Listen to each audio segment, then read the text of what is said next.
नहीं गए, बस दूर कोने में बैठे हैं और प्रतीक्षा कर रहे हैं मुझे हुआ क्या। नमाज का समय हो गया लेकिन नमाज पढ़ने भी नहीं गए, और संध्या में जैसे दर्शन पुनः खुले डरते डरते जा रहे हैं, कभी चढ़े नहीं है सीढ़ी पर, और आज फिर से 2 सीढ़ी ऊपर चढ़ के फिर से जैसे ही देखा फिर से वही स्थिति हो गई। अब तो ऐसी स्थिति हो गई कि जैसे जल बिन मछली वैसे दर्शन बिन काले खां होने लगे। शाम को दर्शन पूरे हो जाते हैं तो काले खां अपने घर की ओर एक एक पग बढ़ाता है, उसको इतना भारी लगता है, सूर्य से प्रार्थना करता है जल्दी प्रकट हो जाओ ना, मैं सुबह फिर आऊं, फिर मदन मोहन को देखूं।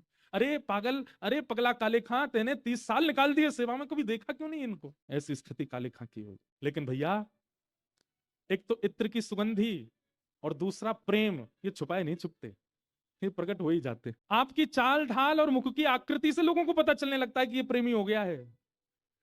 आप कहोगे मैंने तो किसी से कहा नहीं, ये फैल कैसे रही है बात।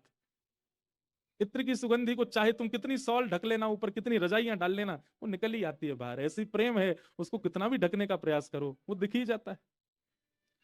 काले खां का प्रेम अब पता लगने लगा। क्यों?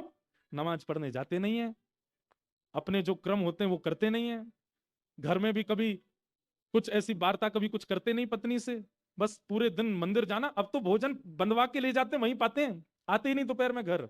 सब जगह से मन हटने लगा काले खां का। धीमे धीमे पत्नी को पता लगा कि ये हो क्या रहा है। उसको पहले तो लगा कोई और इनको मिल गई है, उसको क्या पता मिल नहीं गई है, मिल गया है, श्याम सुंदर मिल गया है। पीछा करने लगी, पीछे से जाके देखती है किससे मिलने जाते मैं देखूं तो, या आप शाम को घर भी नहीं आते तो रात में भी आते हैं, आके बिना बात किए सो जाते। सुबह और तो जल्दी उठते थे, अब तो बिल्कुल रात में आधी रात में ही भाग जाते हैं। कहाँ क्या है, सब जगह देख लिया लेकिन पत्नी को कुछ नहीं मिला। हाँ, एक अंतर दिखा, क्या कि जब आरती होती है तो सबसे पीछे नीचे वाली सीढ़ी पर खड़े होकर के काले खां भी दर्शन करता है। पत्नी ने एक दिन पूछा आजकल नमाज पढ़ने नहीं जाते आप? समय कहाँ है मेरे पास में, मैं वहीं कर लेता हूं अपना। वो नहीं, समय तो निकाला जाता है। और दूसरी बात, मैंने कल देखा था, मैं आई थी मंदिर किसी काम से, तो मैंने देखा था तुम वहां आरती में दर्शन कर रहे थे। ये हमारे भगवान नहीं है, इनका दर्शन क्यों करते हो? हमारे भगवान है, उनके पास जाया करो, मस्जिद में जाया करो, आदि आदि ये सब किया करो, यहाँ सब क्या कर रहे हो? काले खां ने बात को टाल दिया, हाँ छोड़ दूंगा, वो तो दर्शन नहीं कुछ था इसलिए देख रहा था। लेकिन पत्नी को शक हुआ, और वो उसने 2-4 बार देखा तो काले खां दर्शन करते ही मिले। आज पत्नी गुस्सा बैठी थी घर पर, जैसे काले खां लौट करके आए, क्या बात है गुस्सा क्यों? बोले तुमको पता है हमारे विवाह को 15 वर्ष हो गया और आज तक बालक का जन्म नहीं हुआ।